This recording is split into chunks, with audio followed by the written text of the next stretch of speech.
Ženska kegljaška ekipa Impola, ki igra v prvi A kegljaški ligi, še naprej niza dobre rezultate. Od dosedanjem poteku prvenstvenih obračunov so potrdile 9 zmag in izgubile samo 4 obračune. Zbero 18 točk so trenutno na 3. mestu in za drugovrščeno ekipo Remoplasta zaostajajo samo za točko. Na prvo mesto je dano, Kamnik je premočen, nima niti enega poraza, ima same zmage. Tako da borimo se za 3. ali pa za 2. mesto. Tako da jaz upam, da nam bo uspelo, pa trudimo se vse za to. V 13. igralnem dnevu so na kegljišču v Slovenski Bistrici gostovale igralke Radenske.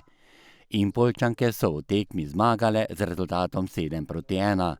Na koncu pa je bila razlika v keglih 343 kegljev, torej v prid domače ekipe, ki je torej skupaj podrla 3307 kegljev. Ja, vse smo odigrale, tako kot so morale. Dobrene bojo rekle, da je premalo za njih, ampak jaz mislim, da je to bilo to. Pike so važne, zmaga je važna, tako da na koncu šteje samo ekipa. Največ kegljev je v domači vrsti podrla Petra Pečovnik, ki se je tokrat ustavila pri številki 596 podrtih kegljev. Po dolgem času sem imela zelo občutek za kroglo, tako da bom rekla, je padlo kar vse, kar sem si že želela ali pa kar bi si mislila.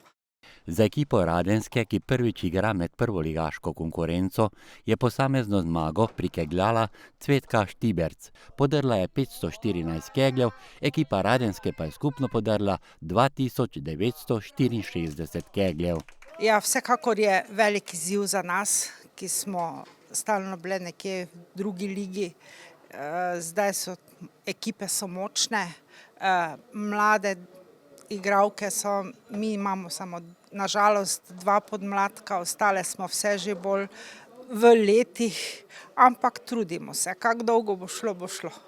V naslednjem 14. krogu 1. marca pa Impoljčanke čaka vroče gostovanje v Tržiču pri ekipi Ljubelja.